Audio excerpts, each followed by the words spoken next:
वज़ीर आज़म नरेंद्र मोदी तमिलनाडु में आज वीडियो कॉन्फ्रेंसिंग के जरिए डॉक्टर एमजीआर मेडिकल यूनिवर्सिटी की 33वीं तकसीम असनाद तकरीब से करेंगे खिताब।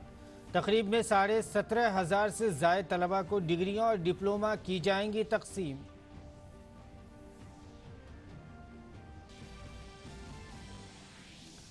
वज़ीर आज़म नरेंद्र मोदी आज दूसरे खेलो इंडिया कौमी सरमाई खेलों में वीडियो कॉन्फ्रेंसिंग के जरिए करेंगे तकरीब से खिताब। खेलों में 27 रियासतों समेत मरकजी जेर इंतज़ाम इलाकों और बोर्डों की टीमें लेंगी हिस्सा।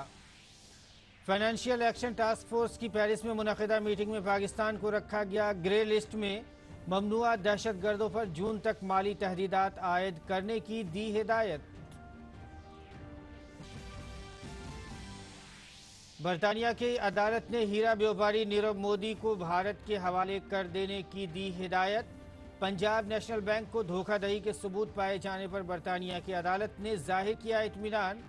कहा उन पर धोखाधड़ी और रकम हड़पने का बनता है मुकदमा। आलमी सेहत तंजीम ने दुनिया भर में कोरोना वैक्सीन फराहम करने के लिए वज़ीर आज़म नरेंद्र मोदी की तारीफ की। कहा कोरोना बुहरान के दौरान किए गए कामों के लिए भारतीय हुकूमत पर फख्र। उम्मीद की कि दूसरे ममालिक भी करेंगे इसकी तकलीद। भारत ने अहमदाबाद में तीसरे क्रिकेट टेस्ट मैच में इंग्लैंड को 10 विकेट से दी शिकस्त। अक्षर पटेल ने मैच में लिए 11 विकेट। भारत 4 मैचों की टेस्ट सीरीज में 2-1 से है आगे।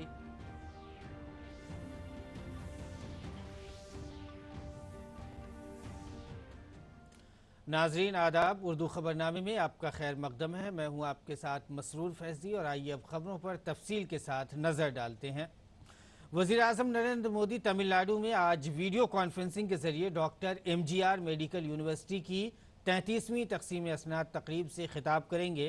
इस तकरीब में मजमूई तौर पर 17,591 तलबा को डिग्रियां और डिप्लोमा तकसीम की जाएंगी। इस मौके पर तमिलनाडु के गवर्नर भी मौजूद होंगे। यूनिवर्सिटी का नाम तमिलनाडु के साबिक वज़ीर आला डॉक्टर एमजीआर रामचंद्रन के नाम पर रखा गया है।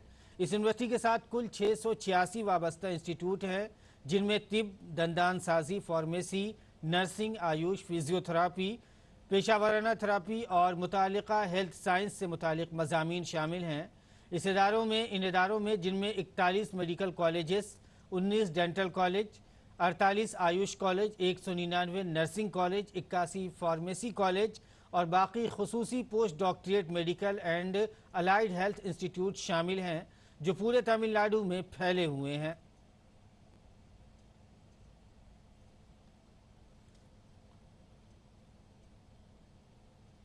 और वज़ीर आज़म नरेंद्र मोदी की तकसीम असनाद तकरीब के सिलसिले में जो खिताब करेंगे, उस सिलसिले में मज़ीद जानकारी के लिए आइए बात करते हैं।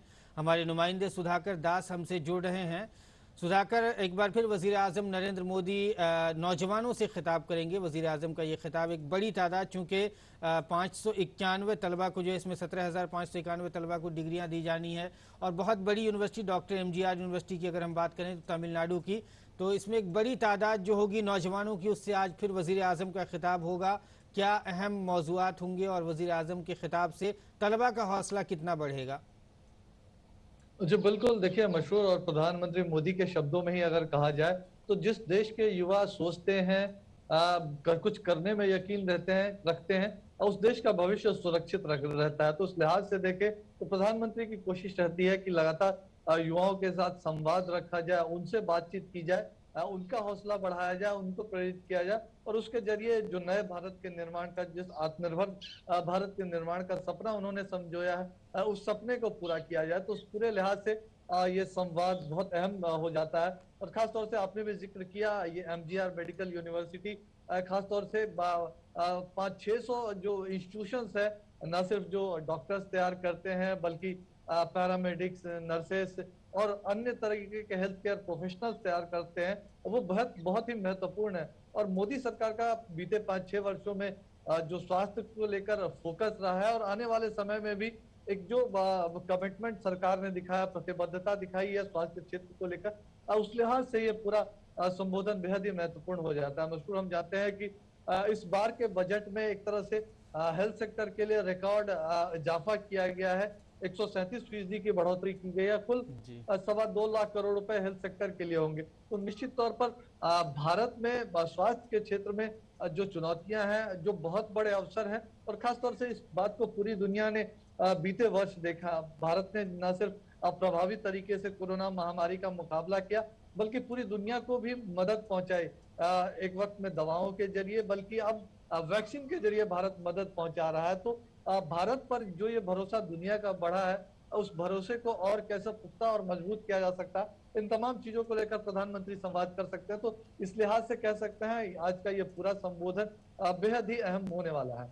जी, मसरूर। कोरोना महामारी के बाद सुधाकर, जैसा कि हमने देखा है कि भारत का खास फोकस जो है वो मेडिकल पर गया, और मेडिकल के लिहाज से अगर बात की जाए तो भारत ने जिस तरह से रोल अदा किया दुनिया के सामने, पूरी दुनिया को, अलग अलग ममालिक को हम देख रहे हैं कि कोरोना की वैक्सीन भेजी जा रही है इस दौर में, जबकि बहुत से ममालिक जो है, बहुत सी कंट्रीज़ जो है वो वैक्सीन जो दूसरी कंट्रीज़ की है वो ख़रीदने में उसके मतलब इतना उनके पास बजट नहीं होता। भारत की वैक्सीन जो कि काफ़ी कम कीमत पर लोगों को दस्तयाब की जा रही है, ऐसे में स्टूडेंट जो कि खास करके मेडिकल के स्टूडेंट से आज जो है प्रधानमंत्री वजीर आजम का जो खिताब होगा तो उनको क्या नए आइडियाज़ दिए जाएंगे, और ख़ासकर उन स्टूडेंट का जो रिसर्च के स्टूडेंट होते हैं उनको डिग्रियां दी जा रही हैं, तो उनका कितना हौसला बढ़ेगा और नए रिसर्च के फील्ड में कितना हम भारत का मुस्तकबिल और देखते हैं। बिल्कुल, देखिए सबसे पहले रिसर्च की अगर बात की जाए, तो रिसर्च पर बहुत ज्यादा प्रधानमंत्री मोदी का फोकस है। ना सिर्फ राष्ट्रीय शिक्षा नीति के जरिए इनोवेशन को बढ़ावा देने की कोशिश है, हायर एजुकेशनल इंस्टीट्यूशंस में रिसर्च को प्रोत्साहित करने की कोशिश। हम जानते हैं कि 50,000 करोड़ रुपए का प्रावधान सिर्फ सरकार की तरफ से किया गया है अगले 5 वर्षों में, जो रिसर्च के ऊपर खर्च किए जाएंगे। और साथ ही साथ प्रधानमंत्री ने निजी क्षेत्र को भी इस क्षेत्र में भागीदारी के लिए आह्वान किया। तो एक बहुत अहम जरिया ये रह सकता है संवाद का। इस मुद्दे पर भी प्रधानमंत्री बातचीत कर सकते हैं, और खासतौर से ऐसे मौके में प्रधानमंत्री जब ये आह्वान करते हैं कि इस तरह की महामारी से निपटने के लिए आने वाले समय में कैपेसिटी बिल्डिंग होनी चाहिए, उसकी बात हो। लेकिन बिल्कुल। निश्चित तौर पर कोरोना को लेकर भारत की लड़ाई जो है एक तरह से पूरी दुनिया के लिए नजीर है। जी। न सिर्फ तेजी से कैसे फैसले लिए गए, मिलकर कैसे काम किया जा सकता है, और साथ ही साथ कैपेसिटी बिल्डिंग कैसे की जा सकती है। 15 लाख से ज्यादा बेड्स तैयार किए जाने की बात हो, या फिर आजादी के बाद से जितने वेंटिलेटर देश में मौजूद नहीं थे, उससे ज्यादा वेंटिलेटर बनाकर सरकारी अस्पतालों तक पहुंचाना, और वो भी make in India ventilator. N95 PPE kit का जी। उदाहरण जी। हम जानते हैं, जो देश में नहीं बनता था अब उसका एक्सपोर्ट बिल्कुल। भी देश करता है। तो इस कैपेसिटी बिल्डिंग की ये तमाम चीजें रहेंगी, लेकिन प्रधानमंत्री का फोकस इस बात पर जरूर रहेगा कि कैसे हेल्थ की सुविधाएं, स्वास्थ्य की सुविधाएं एक एक व्यक्ति को, देश के दूर दराज कोने में बैठे एक एक नागरिक तक पहुंचे, उसको सुविधाएं मिले, वो कैसे इंश्योर हो सकता है, उस पर संवाद कर सकता है प्रधान। जी सुधाकर, बहुत जी। बहुत शुक्रिया आपका तमाम जानकारी के लिए। तो वज़ीर आज़म नरेंद्र मोदी का जो आज का खिताब होगा वो इन बातों पर ख़ास करके मुनहसर होगा कि वज़ीर आज़म हर एक तक किस तरह से बुनियादी हेल्थ की जो सहूलियात हैं वो हर एक शहरी तक कैसे पहुंचाई जाए, और इस सिलसिले में ताज़ा जानकारी हमारे नुमाइंदे हमें दे रहे थे। बहुत बहुत शुक्रिया सुधाकर आपका हमारे साथ जुड़ने के लिए। बुलेटिन में फ़िलहाल आगे बढ़ते हैं। वज़ीर आज़म नरेंद्र मोदी कल सुबह 11 बजे वीडियो कॉन्फ्रेंसिंग के ज़रिए से भारत खिलौना मेला 2021 का इफ्तिताह करेंगे। ये मेला 27 फरवरी से 2 मार्च 2021 तक जारी रहेगा। इसका मकसद एक ही प्लेटफॉर्म पर ख़रीदारों, कारोबारों, तलबा, असातिज़ा और डिज़ाइनरों वगैरह समेत सभी को जोड़ना है। इस प्लेटफॉर्म पर हुकूमत और सनअत एक साथ गौर करेंगे कि कैसे भारत को खिलौना मैन्युफैक्चरिंग और आउटसोर्सिंग का सनअती मरकज़ बनाया जाए।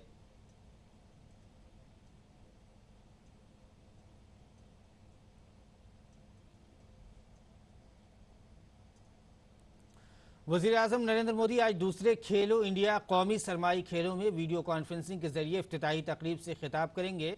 इन खेलों का इनेकाद मरकज़ी वजारत नौजवानों के उमूर के ज़ेर एहतमाम जम्मू कश्मीर स्पोर्ट्स काउंसिल और जम्मू कश्मीर सरमाई स्पोर्ट एसोसिएशन के इश्तराक से किया गया है।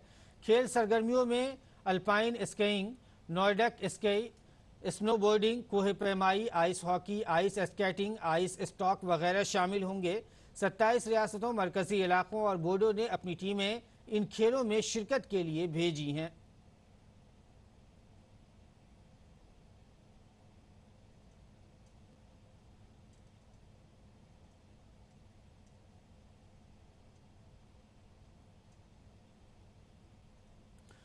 खेलो इंडिया विंटर गेम्स के आगाज से कबल खेल के मरकजी वजीर किरण रिजिजू ने कहा है कि खेलो इंडिया के जरिए से पूरे मुल्क में नौजवानों में खेलों के तई बेदारी पैदा करना हुकूमत की अव्वलीन तरजीह है। This Khelo India Winter Games has been a dream of our Prime Minister Modi ji. We are launching second edition. So the Honorable Lieutenant Governor Manoj Sinha ji and I am here to inaugurate, and Honorable Prime Minister will also make a video message speech. We want to encourage the youth of India. We want to support our young generation for excellence in sports. और जम्मू कश्मीर के lieutenant governor Manoj Sinha ने कहा कि नौजवानों की तरक्की में खेलो India को अहमियत हासिल है। वादी में नौजवानों को खेलों से जोड़कर रियासत को तरक्की से जोड़ा जा सकता है। मुझे लगता है कि डेवलपमेंट में इस इवेंट का भी बड़ा महत्वपूर्ण योगदान होने वाला है। और जैसा पहले से ही मैं कहता रहा हूं कि यूथ एंगेजमेंट हमारी प्रायोरिटी एरिया है, तो स्पोर्ट्स के माध्यम से पर्टिकुलरली जब से श्री नरेंद्र मोदी जी इस देश के प्रधानमंत्री बने, मुझे लगता है कि जम्मू कश्मीर में जो इंफ्रास्ट्रक्चर बना है स्पोर्ट्स का, पीएमडीपी में 200 करोड़ रुपए मिले। अभी अरुण जेटली जी के नाम पर जो स्टेडियम बन रहा है, मैं समझता हूं दुनिया का सबसे अच्छा स्टेडियम होगा। और वज़ीर आज़म नरेंद्र मोदी ने पुडुचेरी में कई तरक्याती मंसूबों को कौम के नाम वक्फ किया और मुतादिद मंसूबों का संग बुनियाद भी रखा। पुडुचेरी में वज़ीर आज़म ने नेशनल हाईवे 45A प्रोजेक्ट के तहत 56 किलोमीटर तवील सदानथापुरम कराईकल 4 लेन का संग बुनियाद रखा। इस मौके पर तकरीब से खिताब करते हुए वज़ीर आज़म ने कहा कि इससे कनेक्टिविटी में इजाफा होगा और मुआशी सरगर्मियों में भी इजाफा होगा, जिससे नौजवानों के लिए रोजगार के मौके पैदा होंगे। This land is a symbol of diversity.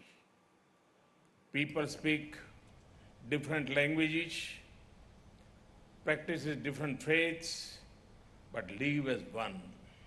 Today we celebrate the starting of various development works that will improve the life of people of Puducherry. India needs world-class infrastructure to cater to our development needs. It would make you happy that the foundation stone to 4-lane, the National Highway 45A, is being laid. The government of India has made many efforts to improve rural and coastal connectivity. The agriculture sector will gain from this. Across India, our farmers are innovating. Connectivity will improve. Economic activity will pick speed. At the same time, it will improve access to the holy Saniswaran temple. वज़ीर आज़म ने Sagarmala scheme के तहत पुडुचेरी में 44 करोड़ रुपए की लागत से एक छोटी बंदरगाह का संग बुनियाद रखा। वज़ीर आज़म ने कहा कि इससे कनेक्टिविटी में इजाफा होगा और सनअतों से मुतालिक साजो सामान को लाने ले जाने में आसानी पैदा होगी। The coast is the soul of Pondicherry. There is so much potential in fisheries port development, shipping, and a blue economy. I am honored to lay the foundation of Puducherry port development under Sagarmala scheme. Once completed, it will help our fishermen who have been using this port for venturing into sea for fishing operations. It will provide much needed sea connectivity to Chennai. This will facilitate the cargo movement for industries of Puducherry and each load of Chennai port. It will open up possibilities of passenger traffic among the coastal cities. इस दौरान वज़ीर आज़म ने Jawaharlal post graduate medical science and research institute के crackle campus का संग बुनियाद रखा। इसी दौरान सेहत के शोबे को फ़रोग़ देने की गर्ज से वज़ीर आज़म ने पुडुचेरी में Jawaharlal institute of post graduate medical education and research में ब्लड सेंटर का इफ्तिताह भी किया। ये ब्लड बैंक के अहलकारों के लिए तहकीकी लेबॉरेटरी और तरबियती मरकज़ के तौर पर काम करेगा। वज़ीर-ए-आज़म मोदी ने कहा कि सेहत खिदमत शोबा मुस्तकबिल में अहम किरदार अदा करने जा रहा है और इस साल के बजट में इसे बड़ा बजट दिया गया है। Nations that invest in healthcare will shine. In line with our objective to provide quality healthcare to all, I am inaugurating the blood center in Jipmore. This project will cost about 28 crore rupees. This new facility will accommodate advanced facilities for long-term storage of blood, stem cell banking. You are aware, the healthcare allocation received a big boost in this year's budget. The great Tiruvalluvar has said, Kedil Viliche Lavam, Kalvi Oruvarku, Madalna Matarai Evai. Learning and education are the true wealth, while all other things are not stable. To promote quality health care, we need quality health professionals. Phase 1 project of medical college building at Karaikal, new campus is a step in this direction. वज़ीर-ए-आज़म नरेंद्र मोदी ने पुडुचेरी में rally से भी खिताब किया और कांग्रेस को निशाना बनाया। दिल्ली में माहीगीरों के लिए अलहदा वजारत के बारे में राहुल गांधी को हदफ तनकीद बनाते हुए उन्होंने कहा कि कांग्रेस लीडरों ने झूठ बोलने में गोल्ड, सिल्वर और ब्रॉन्ज मेडल जीते हैं। वज़ीर-ए-आज़म नरेंद्र मोदी ने कांग्रेस पर तकसीम और हुक्मरानी की पॉलिसी अपनाने का इल्ज़ाम आयद करते हुए कहा कि कांग्रेस पार्टी के रहनुमा तकसीम, झूठ और हुक्मरानी की पॉलिसी पर काम करते हैं। वज़ीर-ए-आज़म ने कहा कि कांग्रेस पार्टी कभी इलाके के नाम पर और कभी किसी शख्स के नाम पर लोगों को तकसीम करती रही है। Our colonial rulers had the policy of divide and rule. Congress has a policy of divide, lie and rule. Sometimes their leaders put region against region. Sometimes they put community against community. They are gold, silver and bronze medal winners in telling lies. Congress leaders come here and say, we will make ministry for fishermen. I was shocked. The truth is, it is the current NDA government that had made a ministry for fisheries in 2019. The budget allocated for fisheries has grown more than 80% in just 2 years. In the same way, it was the previous NDA government of Atal Bihari Vajpayee ji that made a ministry for tribal communities. वज़ीर-ए-आज़म नरेंद्र मोदी ने पुडुचेरी में आइंदा assembly इंतखाबात के पेश नज़र रियासत को बेहतरीन बनाने के अज़्म का इजहार किया। एक रैली से खिताब करते हुए वज़ीर-ए-आज़म ने कहा कि नेशनल डेमोक्रेटिक अलायंस पुडुचेरी को कारोबारी मरकज़, तालीमी मरकज़, रूहानी मरकज़ और सियाहती मरकज़ की हैसियत से तरक्की देना चाहती है। If asked me to share my manifesto for Puducherry in brief, I will say I want Puducherry to be the best. NDA wants to make Puducherry the best. By best, I mean B for business hub, E for education hub, S for spiritual hub, T for tourism hub. Financial action task force की Paris में मुनक़िदा meeting में पाकिस्तान को grey list में ही रखे जाने पर फिर से मुहर लग गई है। FATF ने बताया कि पाकिस्तान सरकार दहशतगर्दी के खिलाफ 27 नकाती एजेंडे में से 3 को मुकम्मल करने में नाकाम रही है। FATF ने यह भी कहा कि पाकिस्तान अक़वाम मुत्तहिदा की तरफ से ममनुआ दहशतगर्दों पर कदगन लगाने में और उनके खिलाफ कार्रवाई करने या कोई सख्त कदम उठाने में नाकाम रही है। FATF का कहना है कि पाकिस्तान को सभी 1267 और 1373 निशान जद दहशतगर्दों के खिलाफ माली पाबंदियों को मौसर तरीके से नाफिज किया जाना चाहिए। FATF ने यह भी कहा है कि पाकिस्तान को अपनी हिकमत अमली से अहम कोताहियों को दूर करने के लिए अपने अमली मंसूबे के बकिया 3 नकात पर काम जारी रखना चाहिए। FATF ने यह भी कहा है कि पाकिस्तान ने आज तक हमारे 27 नकाती एजेंडे में से 24 को ही मुकम्मल किया है। अब उसे मुकम्मल करने की आखिरी तारीख ख़त्म हो गई है। लिहाजा FATF ने पाकिस्तान से जून 2021 तक तमाम अमली मंसूबों को मुकम्मल करने की हिदायत दी है। वक्त के साथ साथ सोशल और डिजिटल मीडिया हमारी ज़िंदगी का अहम हिस्सा बन गया है। ख़ास तौर से कोरोना के दौर में इसका किरदार जिस तरह से बढ़ा है, उसके पेश नज़र इसके गलत इस्तेमाल पर आने वाली ख़बरों और शिकायत के दरमियान ये भी महसूस किया जाता रहा है कि इसके लिए कुछ कवानीन वज़ा किए जाएँ। न्यूज़ कंपनियों के लिए इसकी जवाबदेही लाजमी होनी चाहिए। इस पर हुकूमत ने social media, digital media, online media, news और OTT प्लेटफॉर्म के लिए हिदायत जारी की हैं। इन हिदायत में शिकायत के हल से मुतालिक निज़ाम और यूज़र के हुकूक को यकीनी बनाने पर जोर दिया गया है। इन गाइडलाइंस के तहत हुकूमत हर सोशल मीडिया प्लेटफॉर्म से यूज़र वेरिफिकेशन के नज़म के लिए कहा गया है। हुकूमत ने इसके लिए chief compliance officer, nodal contact person और कंप्लेंट रीडर सेल अफसर की तकर्री की है। इसके अलावा ख़वातीन के खिलाफ एतराज़ कुन मवाद होने की शिकायत मिलने पर 24 घंटे में उसे हटाना होगा। सोशल मीडिया से मुतालिक क़वानीन को 3 माह की मुद्दत में नाफिज किया जाएगा।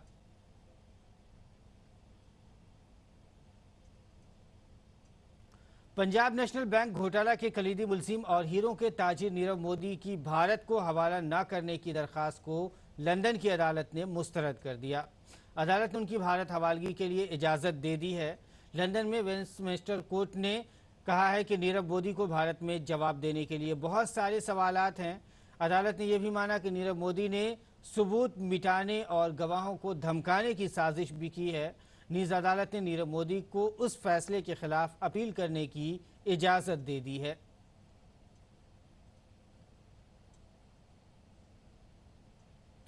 मुल्क भर में अभी तक कोविड-19 टीके की खुराक लेने वालों की तादाद 1 करोड़ 30 लाख से ज़्यादा हो चुकी है।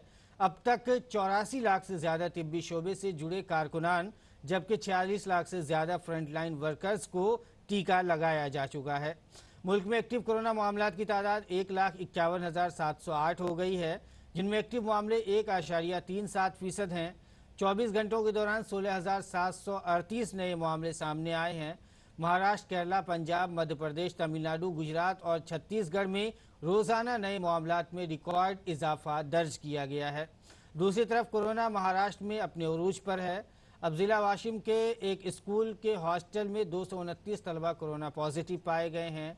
इनमें से बेशतर तलबा अमरावती और यवतमाल ज़िले से ताल्लुक़ रखते हैं, जहां हालिया हफ्तों में कोरोना मामलात में तेज़ी से इजाफा हुआ है। फिलहाल स्कूल कैंपस को कंटेनमेंट जोन करार दे दिया गया है।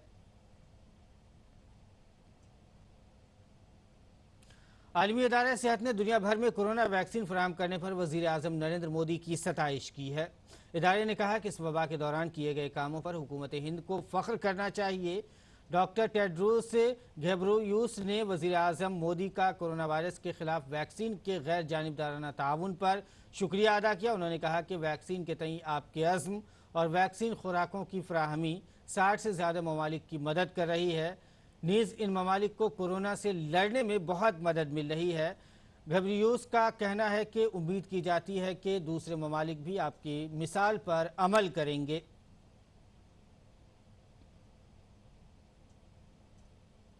और खेल की खबरों में भारत ने इंग्लैंड को अहमदाबाद में मुनक़िद तीसरे टेस्ट में 10 विकेट से हराकर 4 टेस्ट मैचों की सीरीज़ में 2-1 से बढ़तरी हासिल कर ली है, जबकि लॉर्ड्स में खेले जाने वाले आलमी टेस्ट चैंपियनशिप के फाइनल में भी जगह बनाने की समत एक कदम मजीद बढ़ाया है।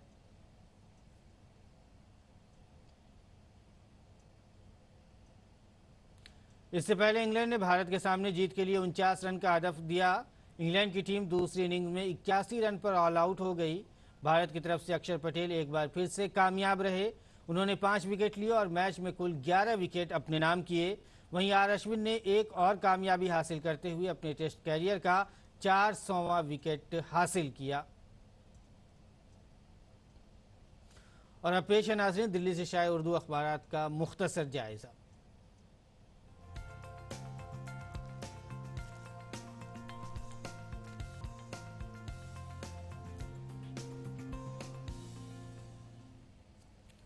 अखबारात के जायजे में सबसे पहले नजर डालते हैं रोजनामा राष्ट्रीय सहारा पर। रोजनामा राष्ट्रीय सहारा की जो सफ़े अव्वल की सुर्खी है वो डिजिटल और सोशल मीडिया पर सरकार की सख्ती से मुतालिक है। शिकायत करने पर 24 घंटे के अंदर हटाना होगा मवाद। सोशल मीडिया और OTT के लिए गाइडलाइंस जारी हो गई है। हुकूमत ने इंटरनेट मीडिया और OTT प्लेटफॉर्म के लिए हिदायत जारी की है, जिनमें शिकायत को 24 घंटे के अंदर निपटाना होगा। इसके साथ ही कंपनियों को शिकायत निपटारे के लिए एक निज़ाम भी रखना होगा। इसी अखबार की एक और सफ़े अव्वल की सुर्खी है रिश्तों पर जमी बर्फ को पिघलने का इशारा। हिंद पाक के दरमियान जंगबंदी और दिगर समझौतों पर अमल करने का इत्तफाक हुआ है। ये हिंदुस्तान और पाकिस्तान ने लाइन ऑफ कंट्रोल के साथ साथ मुत्तसिल सभी सेक्टरों पर बुध की रात से जंगबंदी और दिगर समझौतों पर अमल करने पर इत्तफाक जाहिर किया है। आगे बढ़ते हैं। रोजनामा इनकलाब की खबरों की बात करें तो आलमी सफ़े की जो सुर्खी है वो ये है कि अमेरिका ने ग्रीन कार्ड पर पाबंदी का फैसला वापस लिया। अमेरिकी सदर बाइडन ने वीज़ा पाबंदी से मुतालिक ट्रंप के फैसले को मनसूख किया है। ये अमेरिका के मफाद में नहीं था। ये फैसला ट्रंप के फैसले की मनसूखी से अमेरिका में काम कर रहे H1B वीज़ा वाले हिंदुस्तानियों को फ़ायदा होगा। रोजनामा इनकलाब के ही खेल की खबरों की अगर बात करें तो खेल की सफ़े पे जो सुर्खी लगाई गई है वो तीसरा टेस्ट दूसरे दिन करके हेडिंग लगाई गई है और लिखा गया कि टीम इंडिया ने 10 विकेट से जीत लिया टेस्ट।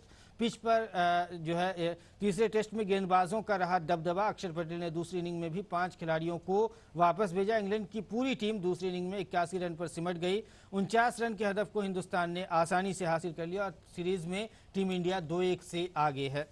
आगे बढ़ते हैं। रोजनामा हिंदुस्तान एक्सप्रेस की हम खबरों की बात करें तो सफ़े अव्वल की जो सुर्खी है हिंदुस्तान एक्सप्रेस की वो वज़ीर आज़म के खिताब को अखबार ने जगह दी है। पुडुचेरी की तरक्की के लिए हर मुमकिन इमदाद फराहम करेंगे। वज़ीर आज़म मोदी ने कहा है कि उनकी हुकूमत पुडुचेरी की तरक्की के लिए हर मुमकिन मदद फराहम करेगी। वज़ीर आज़म ने यह भी कहा कि मरकज़ की इमदाद याफ्ता 3 स्कीमों का डिजिटल तौर पर उन्होंने इफ्तिताह किया और संग बुनियाद रखा। पुडुचेरी के लोग बासलाहियत हैं और यहाँ की ज़मीन खूबसूरत है, ये वज़ीर आज़म ने कहा है। रोजनामा हिंदुस्तान एक्सप्रेस की सफ़े अव्वल की एक और सुर्खी है आसाम को आइंदा 5 वर्षों में सैलाब दरानंदाजी से पाक बनाएंगे। वज़ीर दाखिला का ये बयान है जो उन्होंने कहा है कि आसाम में अगले कुछ महीनों में असेंबली इंतखाबात होने हैं। मिस्टर शाह ने कहा है कि आसाम को जो है सैलाब से पूरी तरह से सैलाब से निजात दिलाएंगे और आसाम के लोगों से मज़ीद 5 साल का मुतालबा किया है। तो नाज़रीन ये था दिल्ली से शाये उर्दू के अखबारात का मुख्तसर सा जायज़ा और बुलेटिन में फ़िलहाल वक्त हो गया है आपसे रुखसत होने तक का। फ़िलहाल इजाज़त दें।